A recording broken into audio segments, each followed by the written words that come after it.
Queridos, nesse dia que é tão especial, é o dia da celebração da ceia, é o dia em que nós reafirmamos a nossa aliança com o Senhor, é o dia que nós refletimos sobre as implicações da vida cristã, é o dia em que nós fazemos uma reflexão, examinamos a nós mesmos, tomamos decisões para realizar mudanças na nossa vida. Como é importante esse momento. Nós fomos convidados para estar ontem no 6º ano do aniversário da nossa congregação ali no Maiobão, a Igreja Batista Nacional Aliança e Vida, e eles nos sugeriram um tema que foi santidade. E tivemos a alegria de compartilhar com aquela igreja e desejamos também compartilhar com os amados na tarde de hoje. Falando em tarde de hoje, o Michel me informou que houve uma queda aí na internet. Nós não estamos agora, nesse momento, fazendo a transmissão por isso. Mas nós estamos gravando e vamos deixar disponível nas redes sociais. Nós lamentamos porque tem famílias, que não podem estar presencialmente conosco e realizam a celebração da ceia com seus idosos, seus familiares em casa, Mas vamos pedir a Deus que o sinal da internet se restabeleça. E o texto aí agora eu quero pedir para o Michael ficar aqui atento, porque nós vamos precisar muito dele na transmissão aí dos textos bíblicos, E o primeiro dos textos que nós vamos ler, Hebreus capítulo 12, versículo 14. Hebreus capítulo 12, versículo 14. E o tema, hoje a nossa pregação, ela é temática, Ela é a exposição da palavra de Deus, mas nós estamos aqui conectados, a um tema, não a um texto bíblico exclusivo. Hebreus, capítulo 12, versículo 14. Eu gostaria que vocês lessem comigo. Segui a paz com todos e a santificação, sem a qual ninguém verá o Senhor. Segui a paz com todos e a santificação, sem a qual ninguém verá o Senhor. Ou seja, o que depender de mim, o que depender de você, nós devemos ter paz com todos. Nem sempre isso é possível, porque a paz não é unilateral, a paz é bilateral. A paz é uma via de mão dupla. E muitas vezes nós não somos correspondidos nessa intenção e iniciativa de ter paz. Mas do que depender de mim, do que depender de você, nós devemos sempre hastear uma bandeira branca em sinal de paz. Seguir a paz com todos, indiscriminadamente. Nós deveríamos viver buscando a paz com todos, mas é com todos mesmos, inclusive os que pensam diferente de nós. Uma coisa que eu quero colocar, para que eu e você possamos refletir, apesar de que o tema é santidade, não é paz. Mas a Bíblia, ela apresenta a paz como um princípio, uma realidade presente na vida de quem serve a Deus. Primeiro porque quem serve a Deus tem paz com Deus.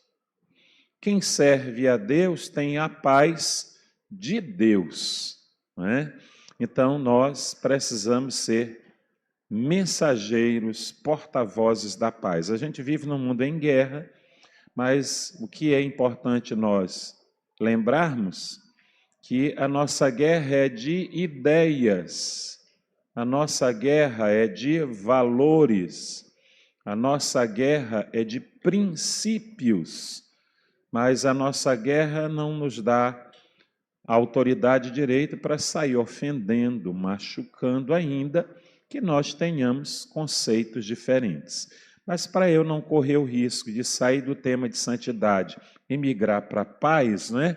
Então, seguir a paz com todos e a santificação sem a qual ninguém verá o Senhor. Então, santificação é indispensável, não é? Santificação não pode ser negociada. Santificação não pode ser postergada.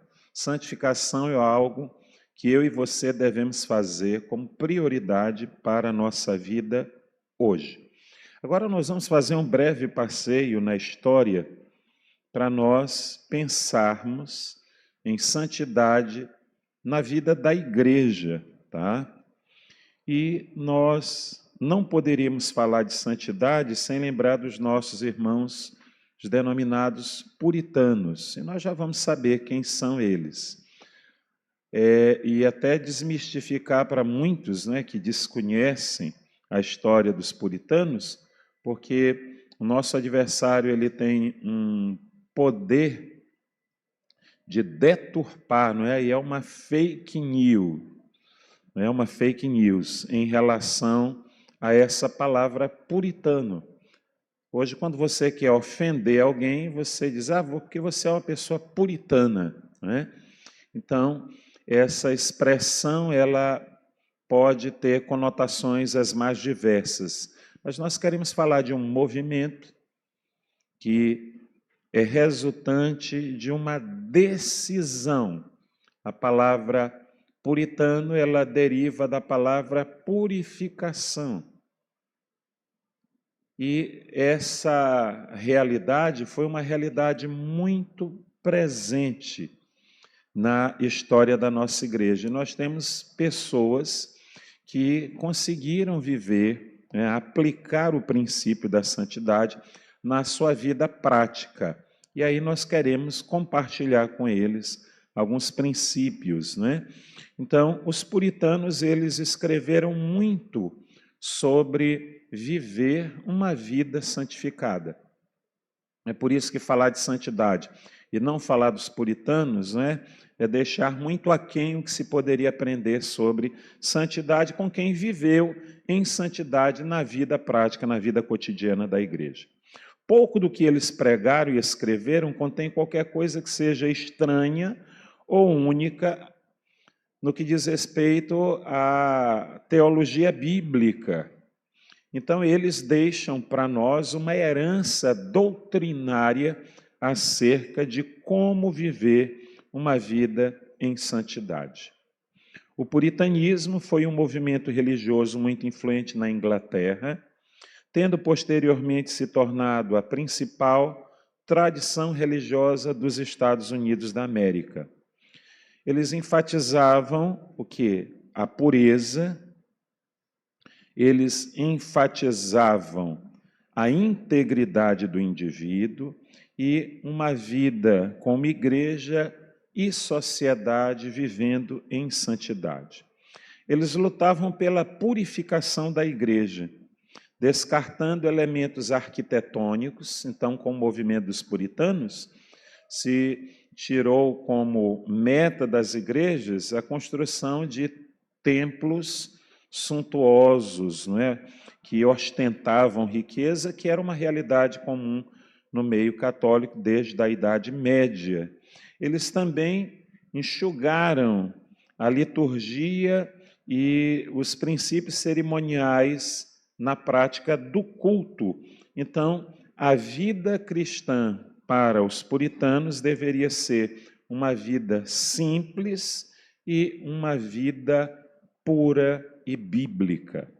Na Inglaterra, a mentalidade de purificação já existia desde o século XIV e originou esse movimento de purificação ou puritano no século XVI, Quando por lá chegou a reforma protestante, o puritanismo propunha uma reforma completa na igreja. É uma reação da igreja, não é, às práticas, não é, que a igreja católica vinha realizando ao longo de décadas, e agora eles buscam por uma transformação da vida cristã por meio da aplicação dos princípios bíblicos. Então, esse movimento ele teve início durante o reinado da rainha Elizabeth I, em 1558, sendo uma versão militante da fé reformada ou protestante que durou até o século XVII. A teologia puritana era de origem calvinista, com base na reforma suíça de Zwinglio.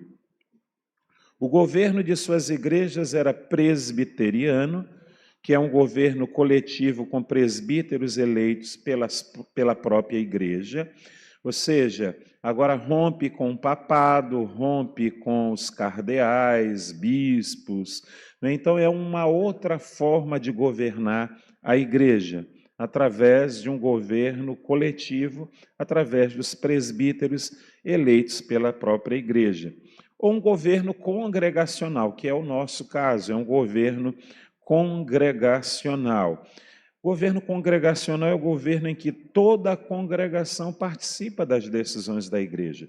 É por isso que nós, a cada 3 meses, fazemos uma assembleia, apesar de que nós temos uma minoria determinante nas assembleias, mas é um direito que assiste à igreja em saber da vida da igreja e ter participação, em poder decidir através do voto, o que não era possível no governo católico presidido por papas, cardeais e bispos, tá? Então vamos prosseguindo. Os principais teólogos do movimento puritano foi William Tyndale, John Hope e John Knox. O puritanismo insistia na criação de uma sociedade cristã disciplinada. E aqui já tem uma palavra importante. Não tem como haver santidade sem disciplina.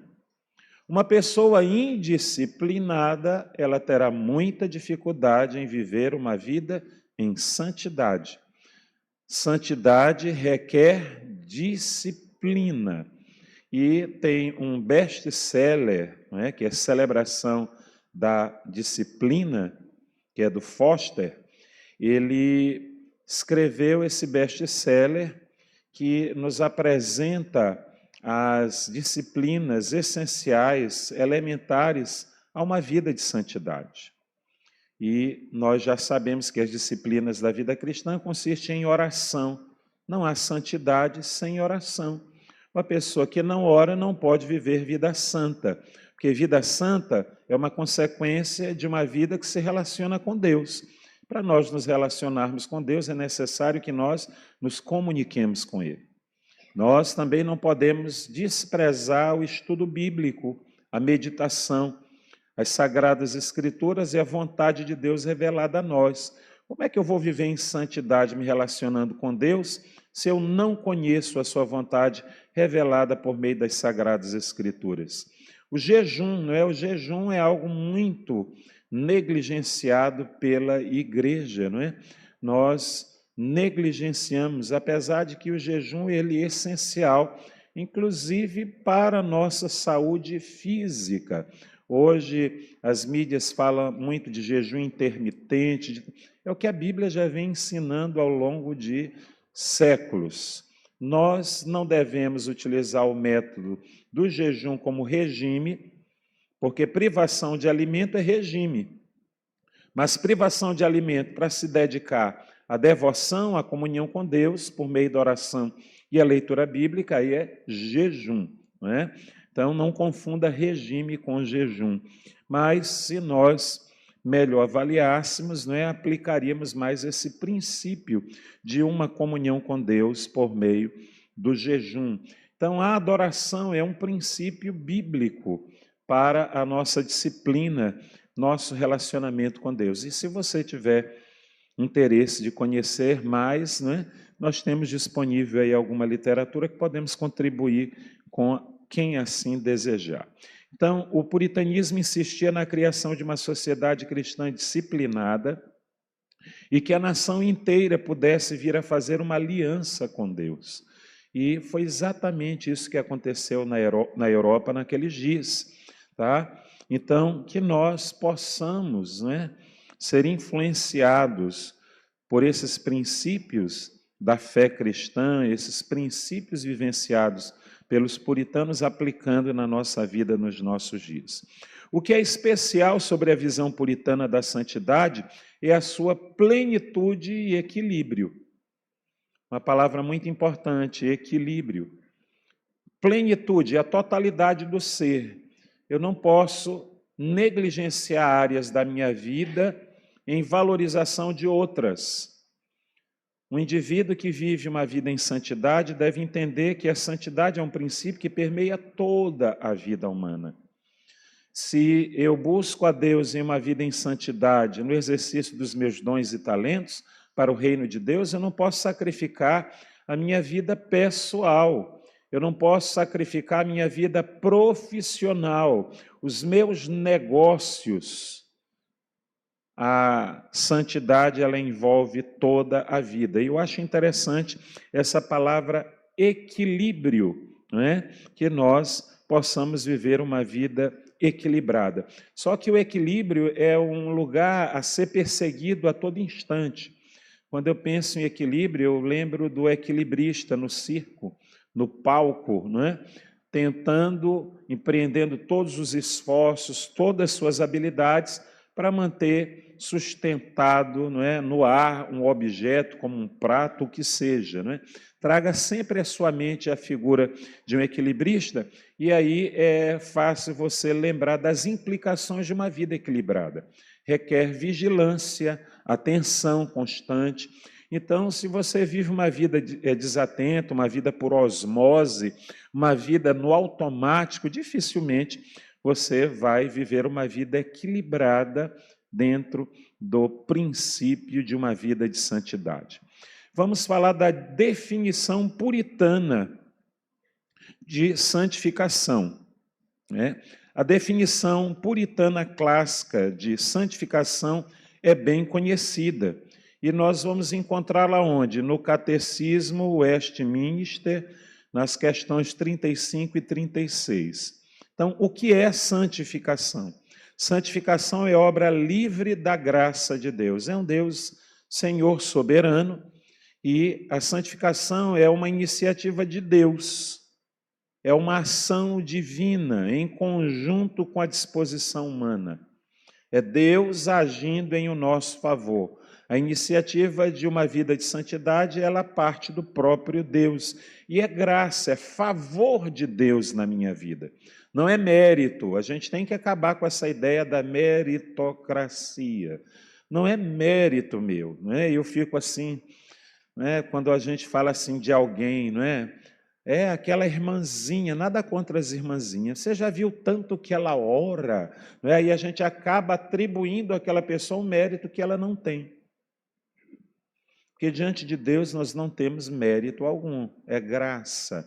Mérito é doutrina espírita kardecista, não é doutrina cristã evangélica. Não há mérito no evangelho, há graça de Deus, amém? É Deus quem nos atribui valor. Nós não temos valor de nós mesmos. Eu estou falando nas implicações espirituais após a queda do homem no Éden, tá? Não saia daqui dizendo que agora o pastor ensinou que não se deve atribuir valor a ninguém. Não é isso.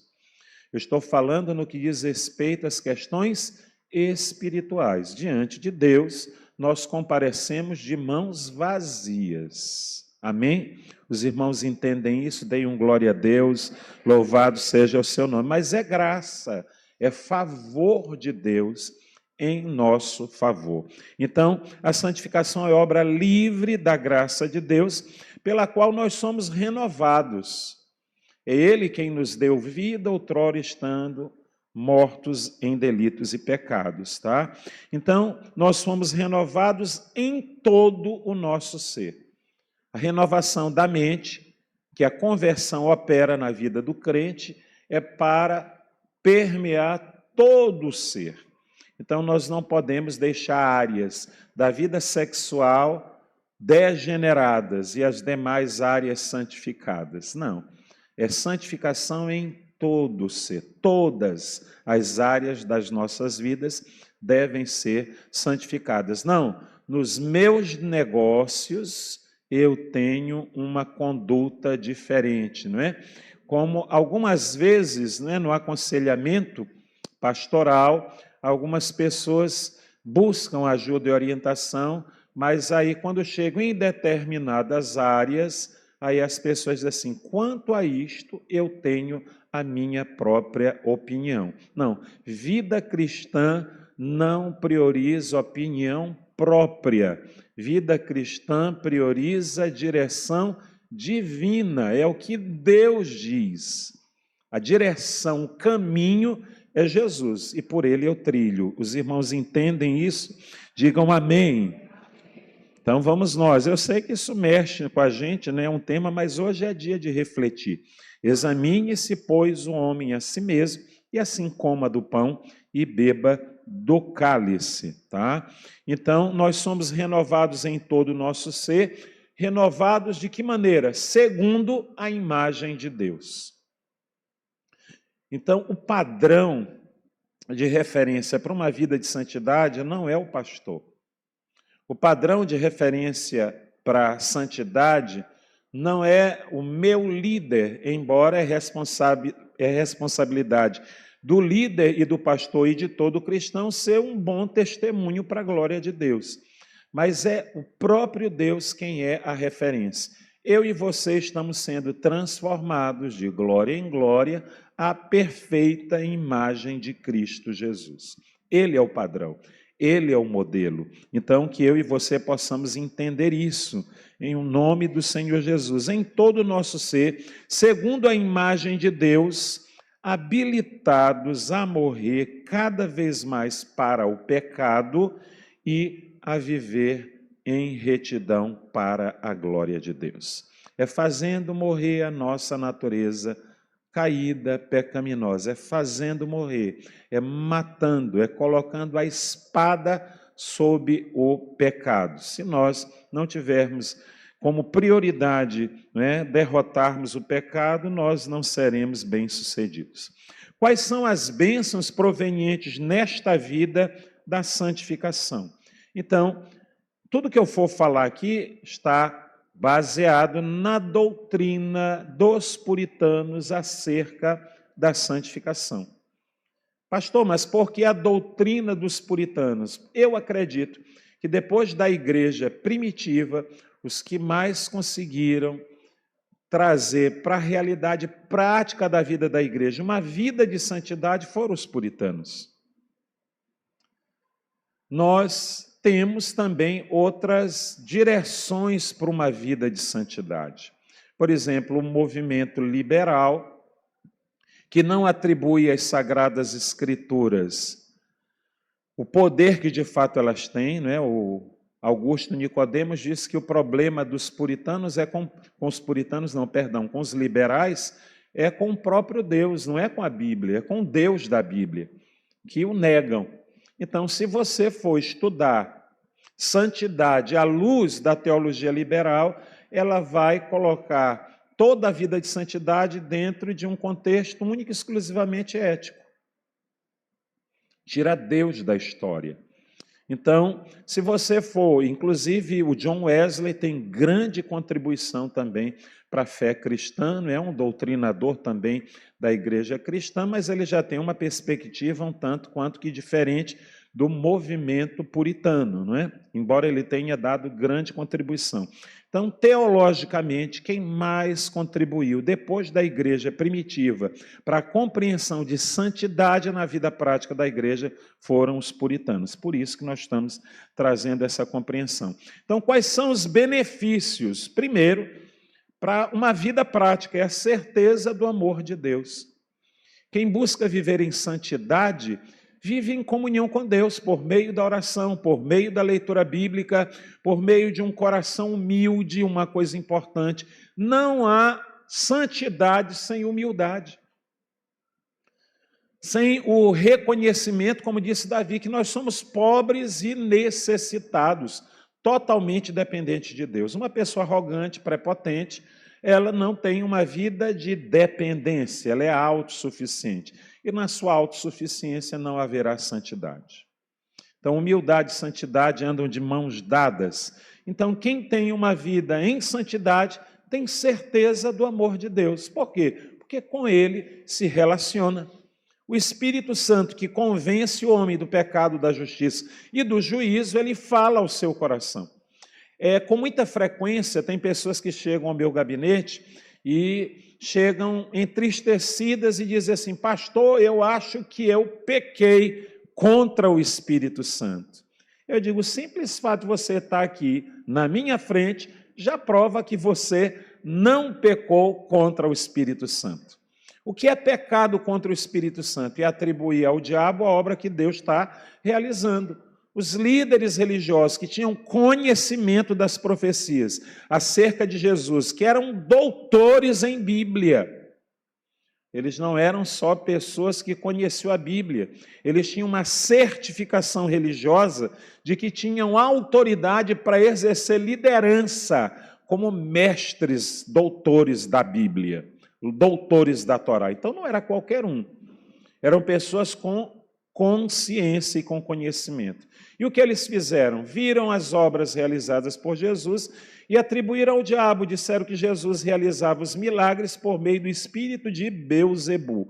Vocês sabem que Beelzebu literalmente é príncipe das moscas. É atribuir ao diabo, ao lixo, a obra de Deus vista da forma mais desprezível possível. E Jesus disse que contra esse pecado não há perdão. Por que não há perdão? Porque só há perdão se houver intervenção do Espírito Santo. Por quê? Para que haja perdão tem que haver arrependimento. E arrependimento genuíno. Então você que de repente se vê nesse conflito de conjecturar que disse alguma coisa, que duvidou de alguma profecia, geralmente as pessoas vêm, não é? Porque eu duvidei de uma profecia. Não, profecia é para ser provada mesmo.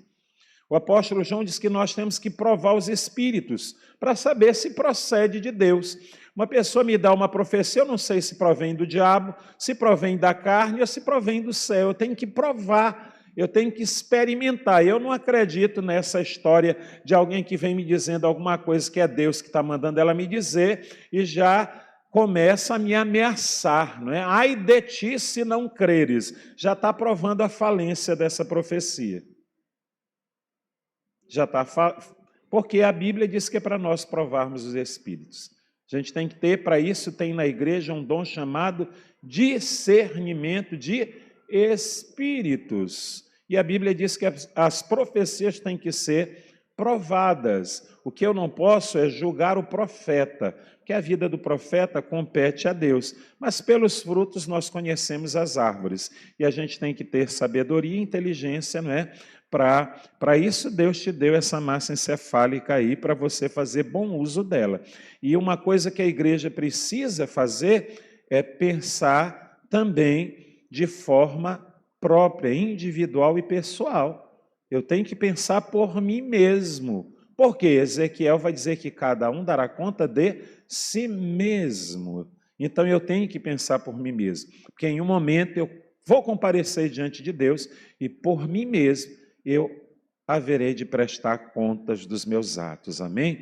Então, sofra a influência de uma boa teologia, sofra a influência de uma boa orientação espiritual, mas pense por si mesmos, amém? Vamos prosseguindo. Certeza do amor de Deus, paz de consciência, não é? Quem tem uma vida de santidade tem paz na consciência, tem uma consciência tranquila, alegria no Espírito Santo.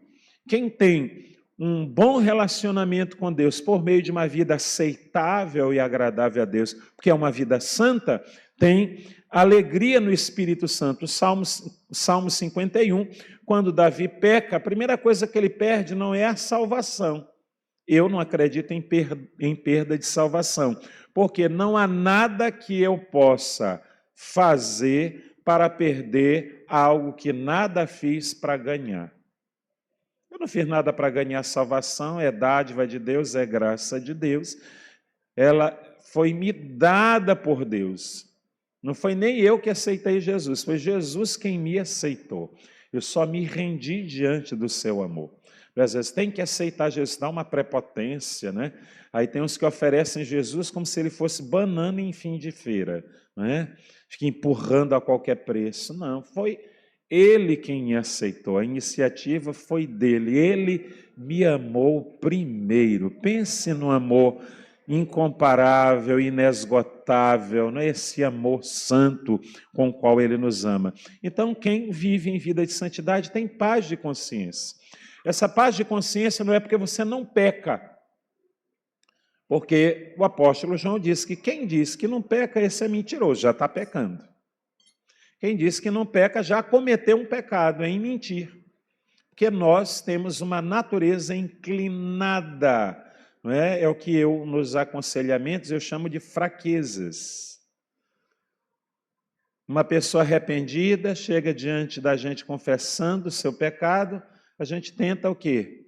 Abrandar, a gente usa o quê? Eufemismos. Se a pessoa já confessou, ela já reconheceu, já deu o nome ao pecado de pecado, não sou eu que vou jogar na cara da pessoa que ela está pecando, não é? Não é como a senhora que vai para as redes sociais e tem alegria em mandar as almas para o inferno, não é? Alguém nas redes sociais, uma determinada senhora aí nas redes sociais, ela chegou e disse assim, alguém escreveu para ela ou mandou alguma coisa dizendo para ela que não queria ir para o inferno, mas ela fala com uma alegria tão grande, não é? Você vai sim, não é? Ela é um ânimo assim, cheio de ânimo, de alegria, não é? Então eu vejo aí um grau em altíssimo grau de esquizofrenia, não é? Naquela senhora, não é? Porque quem tem comunhão com Deus tem paz no coração. Quem tem comunhão com Deus tem preocupação nos conceitos de Deus ao seu respeito. É quando eu faço alguma coisa que não convém e logo vem a tristeza no meu coração. A tristeza pelo pecado que nos leva à presença de Deus é arrependimento. A tristeza pelo pecado que nos leva à morte é remorso. Tem uma grande diferença entre remorso e arrependimento. Qual é a diferença? Que o arrependimento nos conduz à presença de Deus. O arrependimento coloca Deus no centro. E o remorso não. O remorso não traz esperança, só sofrimento. E também a vida de santidade, ela aumenta, é um aumento de graça. Eu coloco uma lente de aumento na graça de Deus, entendendo que Deus me perdoa, entendendo que o meu relacionamento com Ele é inegociável e também algo muito importante que os nossos irmãos puritanos, estudando, não é, sobre santidade, eles falam também que a santidade, ela nos conduz à perseverança até o fim. O salvo, irmãos, persevera. Tem muita gente, pastor, porque fulano e passou um tempo na igreja, mas hoje ele está muito pior do que estava antes, ele não está mais, e ele é salvo. Eu não posso julgar, não tenho esse poder. Mas uma coisa importante, o salvo vive a vida de salvo. Pelos frutos conhecereis as árvores. Como é que é o seu viver? A sua vida é coerente com a vida de alguém que é salvo? Então você é salvo.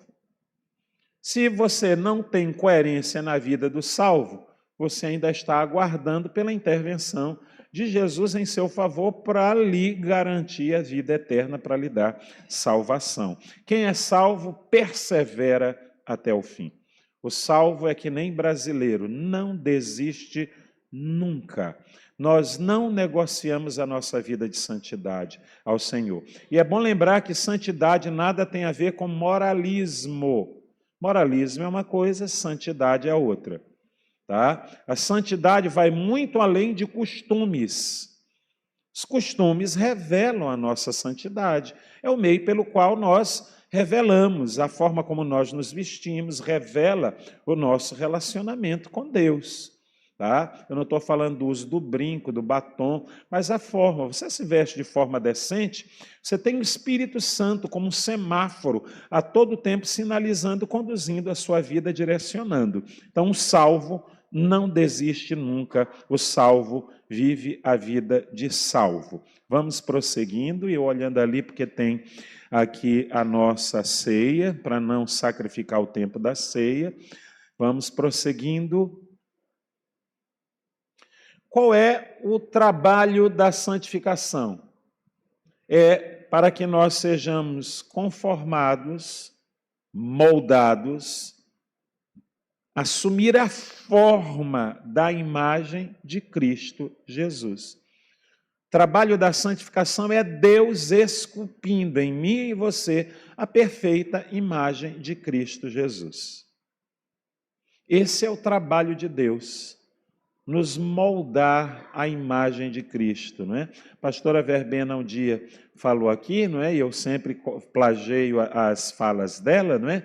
E que ela ouviu de alguém alguma coisa que Deus amou tanto Jesus, amou tanto Jesus, amou tanto Jesus, que quis ter filhos semelhantes a Jesus. É exatamente isso a vida cristã. É Deus esculpindo em nós a perfeita imagem de Cristo. E para esculpir é um processo doloroso, né? Tira lascas, arranca pedaços, né? Requer energia, desprendimento, renúncias. É um processo de santificação. Então vamos entender, a regeneração é o ato de Deus em que eu e você somos vivificados. Outrora mortos em delitos e pecados, no momento em que creu, Deus nos deu vida, regeneração. Regenerar, gerar de novo. Fomos gerados biologicamente num contexto de morte e agora, crendo em Cristo Jesus, regenerado para a vida eterna. Justificação é a justa posição diante de Deus. É o indivíduo que está inclinado só para as trevas, para a morte. Agora, Cristo Jesus coloca na minha conta o seu crédito. Eu compareço diante dele liso, no vermelho, no encarnado, né, sem nenhum crédito, e ele me atribui o seu crédito. É me encontrar diante de Deus em uma posição ereta, reta, justa posição diante de Deus, pelos méritos de Cristo Jesus. Os méritos são dele. Então, não tem vaidade, não tem meritocracia, não é porque eu oro mais, porque eu oro menos, porque orar é um dever de todo cristão, não há mérito na justificação. É a justiça de Cristo imputada em nós. E a santificação é um processo para toda a vida, e um processo que culmina na glorificação. Você só será alguém plenamente santo na glorificação. É quando você receber de Deus um corpo glorificado na ressurreição dos mortos. Perfeição é algo a ser perseguido, mas é algo que não é consumado no tempo presente. É algo a ser perseguido a todo instante, mas só culmina e se consuma na ressurreição, que aí é a glorificação. Então, eu e você devemos ter como alvo a santificação. O que é santificação? É ser moldado à imagem, a perfeita imagem de Cristo Jesus. É abrir mão do meu próprio egoísmo para desfrutar da generosidade de Cristo. É abrir mão da minha ira para confiar na justiça divina. É abrir mão das minhas fraquezas para receber o poder e a graça de Deus. Então, é receber de Deus a sua graça para caminhar vitoriosamente. Mas ninguém, no tempo presente, vai alcançar esse lugar de perfeição. Não é? O próprio apóstolo Paulo, ele disse que era o que ele perseguia, mas ele ainda não havia alcançado. Então, na ressurreição dos mortos, tudo irá se consumar para a glória de Deus. Vamos prosseguindo. Então, um conceito aí dos puritanos é: se você não buscar a santificação, não somente desonrará a Deus, mas também empobrecerá a sua vida espiritual. Não ter como prioridade a santificação é desonrar a Deus. E para Deus, irmãos, não é qualquer coisa, não serve qualquer coisa, não serve de qualquer jeito. É bom lembrar que Deus tem critérios, não é sem razão que ele rejeita o culto de Caim. Por quê? Porque o culto de Caim não é um culto segundo os critérios de Deus. É um homem andando no seu próprio entendimento, na sua própria força, no seu próprio intelecto. Mas Deus aceita o culto de Abel, e a gente já sabe o final trágico, primeiro homicídio da história. Então, lembrem-se que não é de qualquer jeito, não é de qualquer forma. Não sou eu quem dito as normas diante de Deus, tá? É Ele quem tem os seus princípios. Não priorizar uma vida de santidade. Por que eu tenho que viver uma vida santa? É simples, porque Deus é santo. Você se assemelha a quem você adora. Eu tive uma prática no ocultismo e as entidades que regiam a vida das pessoas definiam, inclusive, os envolvimentos sexuais daqueles que eles próprios denominam lá de cavalos. Tem uma forma tão delicada de tratar que ele chama de cavalo, né? Tão assim, delicada, amorosa, né? Claro que eu estou sendo irônico, né? Mas define, porque você é aquilo que você adora. Você se assemelha àquilo a quem você presta culto. Se o teu Senhor, o teu Salvador é Jesus, ele é o teu parâmetro, ele é o teu modelo, ele é o teu arquétipo. É Ele, para Ele, por Ele. Todas as coisas, todo o nosso ser, amém? Então, não tem como você dizer que ama a Deus e viver de forma contrária. Quando a gente aceita Cristo e deseja viver em santidade, a gente passa a odiar coisas que outrora amávamos e amar coisas que outrora nós odiávamos. Me convidasse eu, até os meus 21 anos, para participar de um culto. A coisa mais chata da vida, não tinha sentido, não tinha propósito. Me desse uma Bíblia para ler, eu lia, sabe? Começasse a me falar de louvores, de canções, cujo tema fosse exaltações a Deus. Não fazia sentido. Eram coisas que eu não amava, porque eu era inimigo de Deus. O homem, na prática do pecado, é inimigo de Deus. Quem nos torna amigos de Deus é o Espírito Santo, quando resgata o nosso coração da morte e vivifica, nos dá vida. E agora, com uma nova vida, nós passamos a amar coisas que outrora odiávamos. Os amados entendem isso? Digam amém. Então, nós aqui tem 4 tópicos que os puritanos falam sobre santificação, e o primeiro deles é renovação universal e moral. Renovação universal e moral, ou seja, a renovação de todo o seu ser. Não podem ter áreas escondidas, ocultas. Não, isso aqui, como eu já ouvi algumas vezes, quanto a isso eu tenho a minha própria opinião. Não tem isso com Deus, não. Você pode ter até opinião, mas você cede diante da vontade de Deus. A Bíblia diz que é assim, então é assim que será para a glória de Deus, amém? É uma vida em que se expõe totalmente à ação de Deus. E lembrar que o nosso Deus é um ser moral.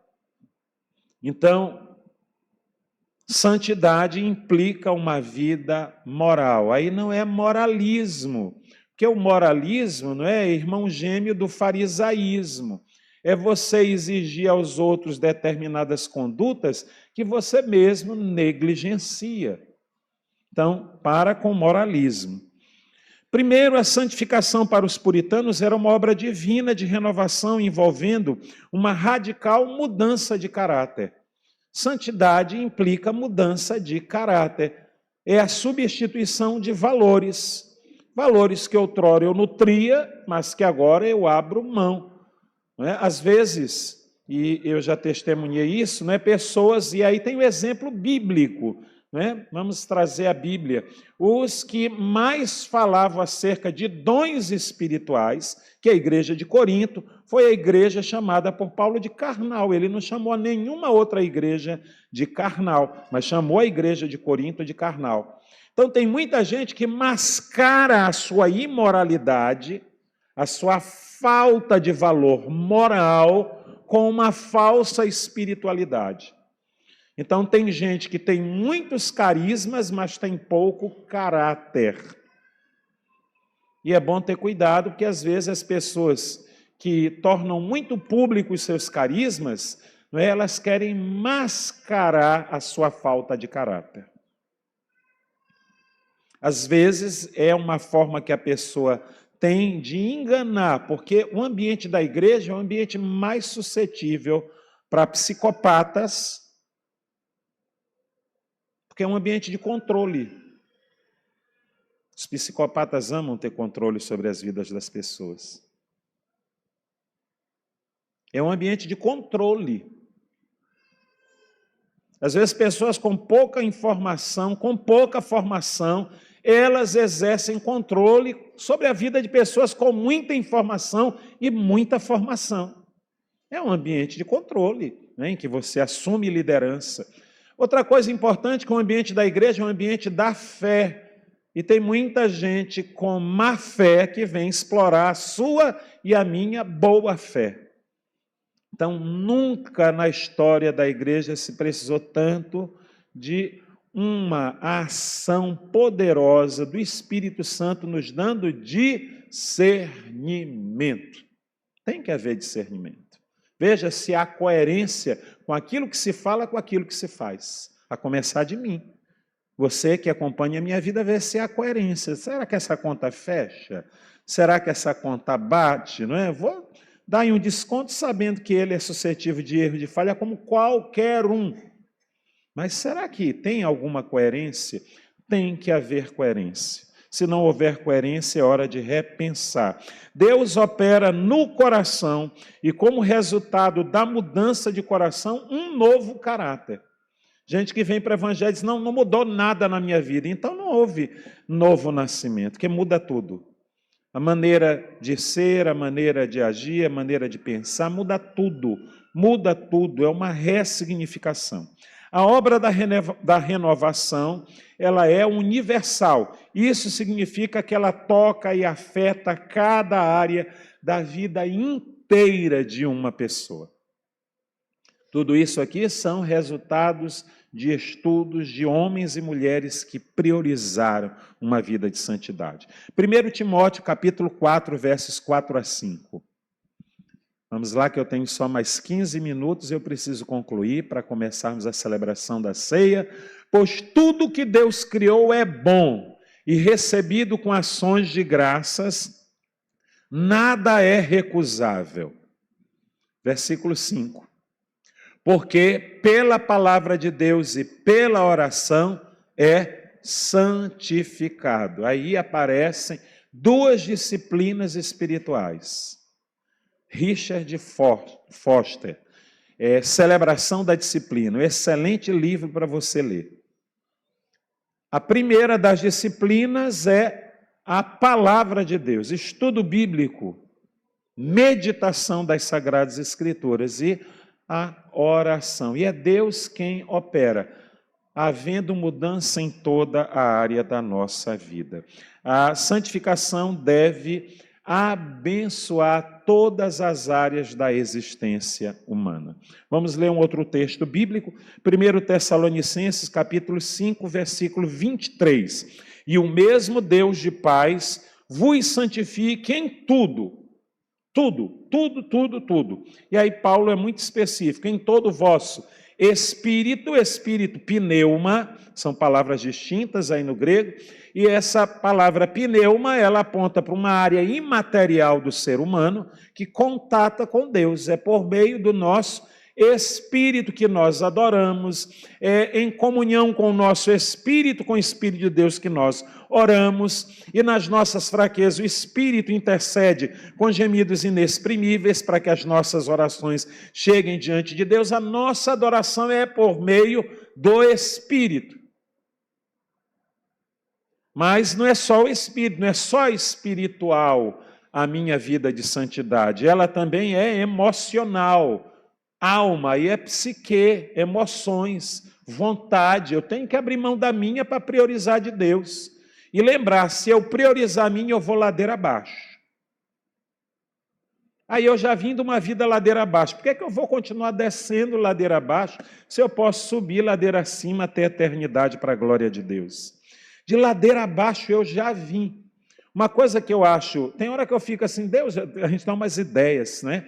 Eu poderia ter nascido numa família rica, não precisar estar nessa situação de aperto, dependendo de oferta. Eu tinha dinheiro para construir quantas igrejas o Senhor me mandasse. Aí eu começo a dar ideia para Deus, né?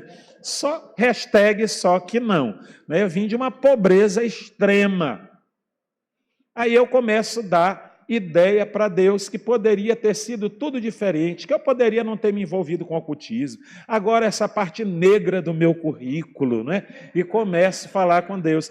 Mas, como Davi diz no Salmo 139, foi-me bom ter passado por várias aflições para que eu aprendesse os teus decretos. Eu já vim de ladeira abaixo, você pode aplaudir o Senhor. Eu já vim de ladeira abaixo, o que é que eu vou fazer descendo ladeira abaixo? Vamos subir ladeira acima até o encontro triunfal com Cristo Jesus. Mas nessa caminhada é uma caminhada de muito esforço, que eu e você possamos nos comprometer em não desistir, em perseverar. Segundo, verdadeiro arrependimento, que é santificação. Porque só vive vida santa quem reconhece seus pecados, as suas fraquezas. Para os puritanos, arrependimento significa ou consistia em retidão. É a atividade de se voltar do pecado para a obediência. Os puritanos diziam que arrependimento é voltar-se do pecado. Isto é uma atividade para toda a vida, todo dia. A experiência de ontem não sustenta a de hoje.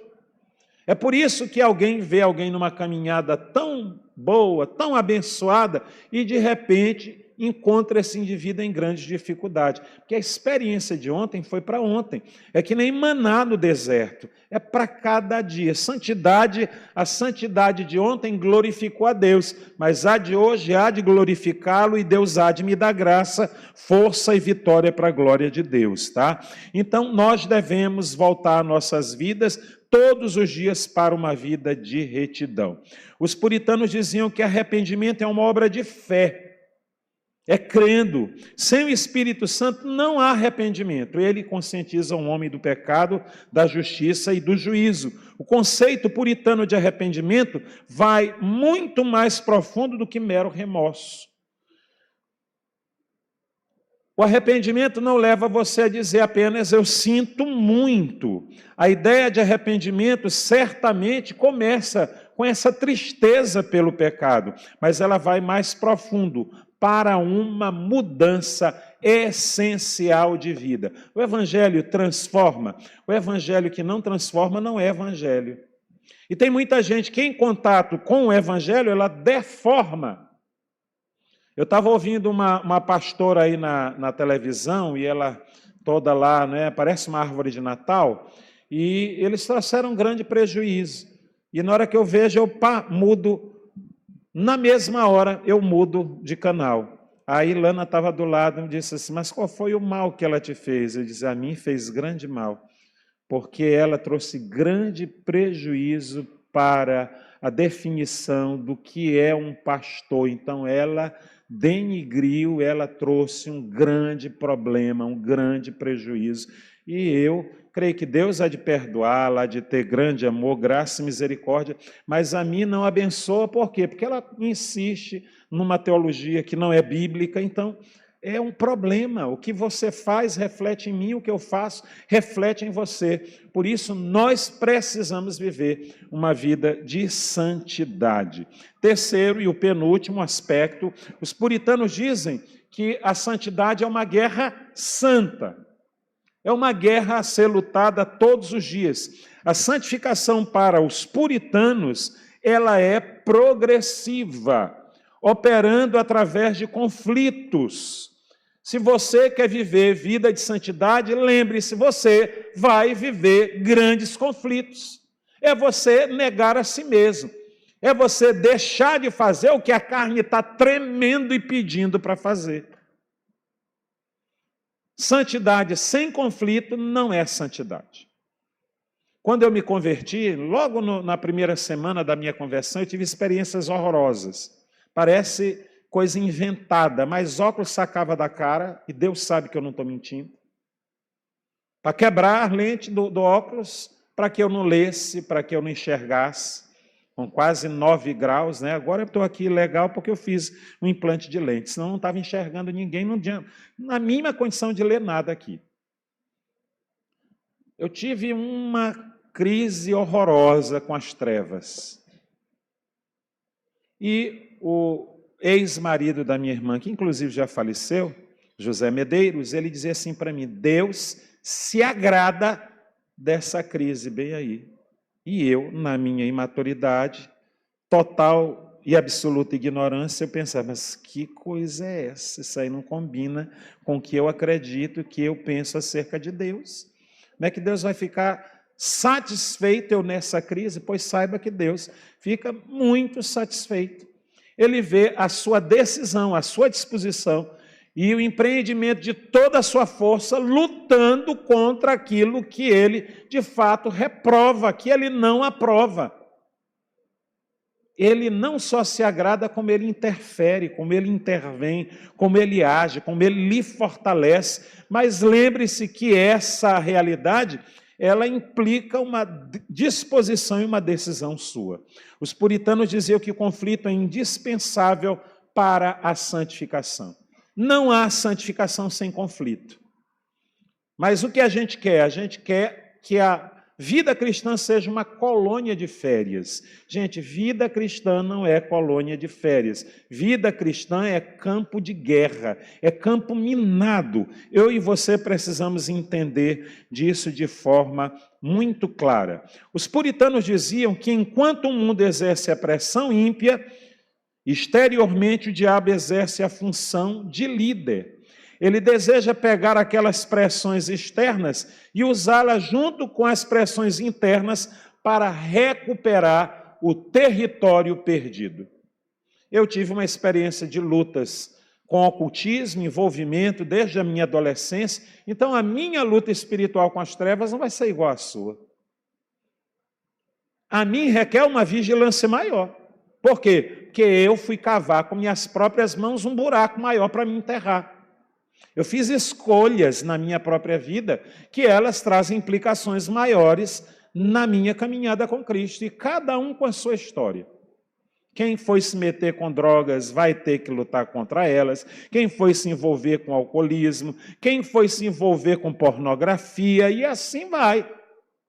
Quem é usurário, não é? A escravidão em que Mamon se tornou o senhor da sua vida, não é? Alguns são mais gritantes no aspecto moral, mas todos eles são degradantes, porque eles interrompem o nosso relacionamento com Deus. Existem pecados que são mais aceitáveis.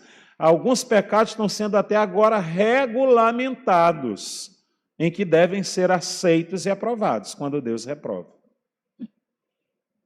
Vamos prosseguir. John Bunyan, ele dizia o seguinte: a Guerra Santa é o livro dele, não é, com esse título. Ele dizia: a santificação envolve conflito comigo mesmo, com minha carne, com o mundo e com Satanás. Se um cristão ele não está batalhando contra o pecado, o que é que está acontecendo? nós precisamos questionar a vida cristã desse indivíduo. Essa vida cristã é uma vida questionável. Tem um retrato pintado pelos puritanos. Um puritano pintou um retrato e ele disse que ser um cristão é andar num caminho reto e estreito. De ambos os lados deste caminho está as cercas.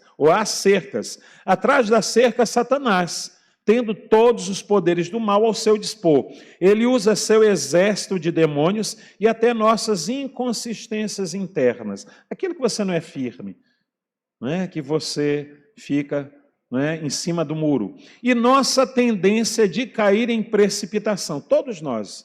Eu estou sujeito a cair em estado de degradação como qualquer uma outra pessoa. Por isso, eu preciso entender que a santidade é algo a ser perseguido dia a dia. E Satanás, ele usa todas estas coisas como dardos. E a cada passo que damos na peregrinação espiritual, ele atira através e por cima da cerca, mirando o nosso pé, coração, mãos e olhos. Cada passo do caminho é uma batalha, aceitando o esforço a ser vivenciado dia após dia.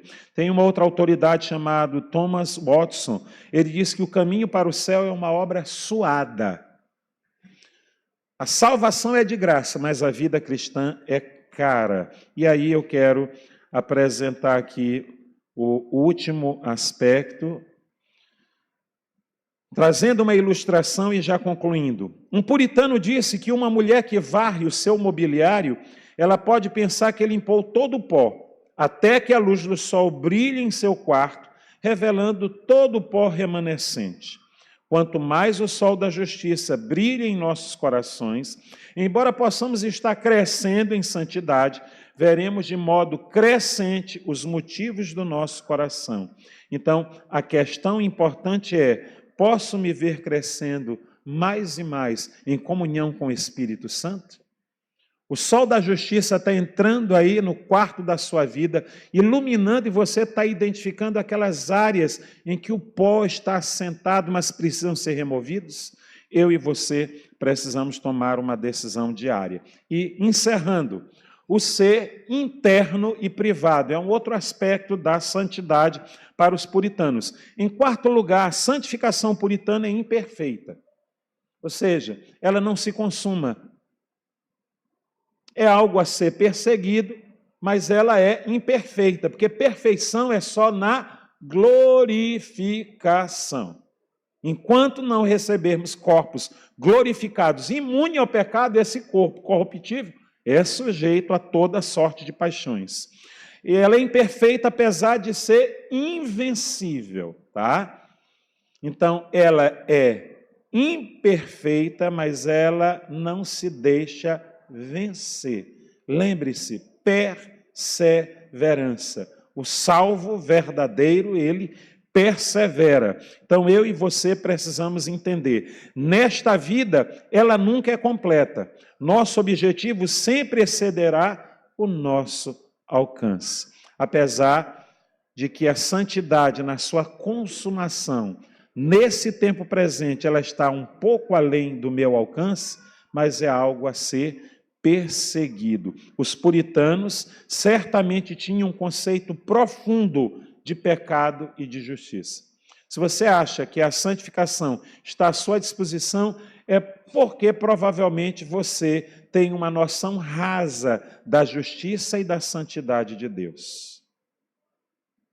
Até os serafins diante dele cobriam, capítulo 6 de Isaías, cobriam os olhos, cobriam os pés e com duas asas voavam e diziam: Santo, Santo, Santo é o Senhor dos exércitos. Ele é o Deus excelso, infinitamente santo. E por que eu devo priorizar a santidade?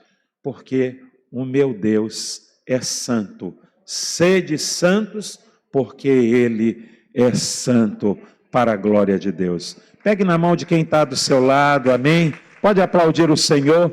Pegue na mão e diga: vamos caminhar rumo à santidade. Diga para quem está do lado: vamos caminhar. Eu convido o ministério diaconal, eu convido aqui os nossos amados, amém? Vamos adorar o Senhor, vamos bendizer o seu nome. Ministério de louvor, adorando ao Senhor, já se coloque de pé, examinando-se a si mesmo.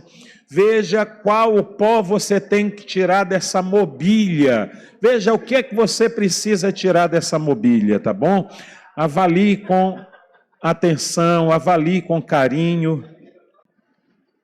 Vamos adorar o Senhor, ministério de louvor, bendizer, exaltando o seu nome. Lembrando que uma das disciplinas da vida cristã é a adoração. Adore ao Senhor.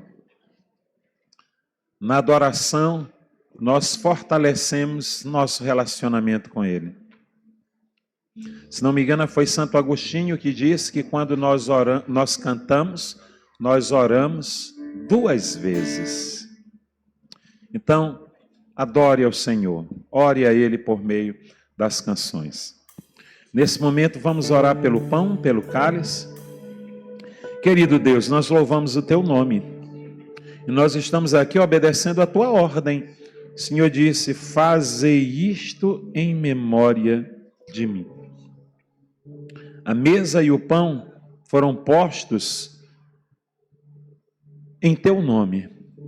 Cada cálice aqui presente foi cheio em Teu nome. O pão que aqui está é para celebrar o Teu nome, em obediência à Tua ordem. O Senhor manda e nós obedecemos, porque somos Teus servos. Mas somos Teus servos porque o Senhor nos amou primeiro. Nós não estamos aqui com o coração cheio de ódio. Nós estamos aqui com o coração cheio de amor. Comer da Tua mesa é o maior dos privilégios. Ao Teu nome seja honra, glória, louvor, domínio e poder. Que o pão e o cálice sirvam para o Teu propósito, representando o Teu sangue vertido e o Teu corpo ferido na cruz do Calvário para a nossa redenção. Consagramos estes elementos em o nome do Pai, do Filho, do Espírito Santo, para a glória de Deus. Os amados, por favor, se quando os diáconos estiverem com pão, se alguém ficar sem ser percebido, sinalize para que não seja necessário as indas e vindas, tá bom? Sinalize, informe ao corpo diaconal e eles irão servir com muita alegria, porque é com alegria que eles servem ao Senhor, amém? Vamos adorar o seu nome. O Senhor Jesus, na noite em que ele foi traído, ele tomou o pão e deu graças.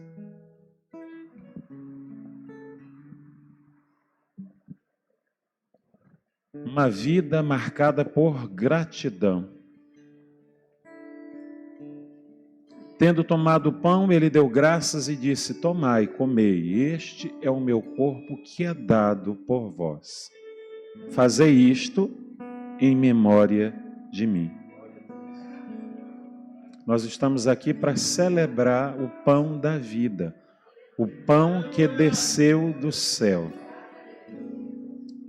Nesse momento, diante deste pão, que simboliza o pão da vida, Cristo Jesus, seja grato. Que dádiva de Deus! E onde abundou o pecado, superabundou a graça. Você pode ter descido o poço mais profundo. Você pode ter vivenciado os abismos mais perigosos. Mas Ele te alcançou com graça e misericórdia. Agradeça o pão da vida. Ele proveu salvação. E Ele proveu santificação. Que a santificação é um ato de Deus em cooperação com o homem. Deus nos santifica. E não só santifica, mas nos purifica. Se confessardes os vossos pecados, Ele é fiel e justo para perdoar os pecados e purificar de toda injustiça. O apóstolo João nos diz isso na primeira carta. Com ações de graças, com reverência, e santidade. Comamos do pão para a glória de Deus.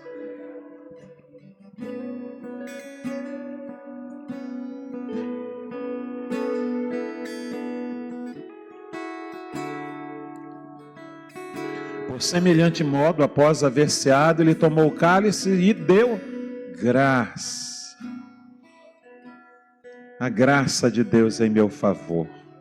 É graça, é o favor de Deus. Não é pela minha força, mas é pela força que dele recebo. É a força que dele recebo. Clame pela graça de Deus em seu favor. Você está sem força? Clame pela graça. É a graça que nos fortalece. Ele que nos dá força para vivermos em santidade.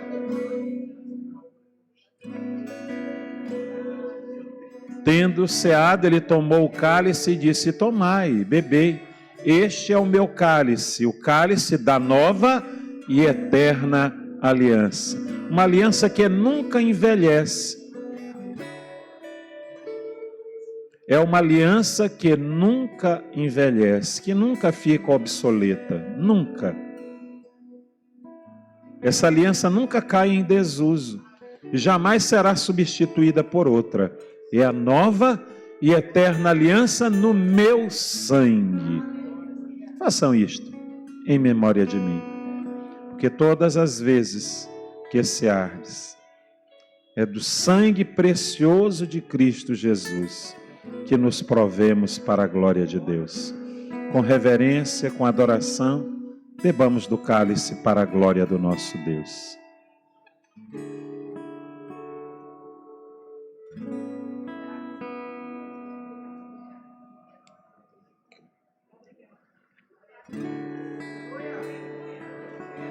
Vamos viver uma vida marcada por gratidão. Sejamos gratos ao nosso Deus. Também como expressão de gratidão, de adoração a Ele, nós traremos os nossos dízimos e ofertas. Não é obrigação, irmãos, é gratidão. Amém? Façam isso com alegria, com reverência e por amor. Amém? Glória a Deus. Povo livre do Senhor adora. Querido Deus, nós te agradecemos pela alegria de servir ao Senhor. O teu povo que com fidelidade e amor chega à tua presença, trazendo os recursos para a tua casa, para a tua causa. Ajuda-nos, Senhor.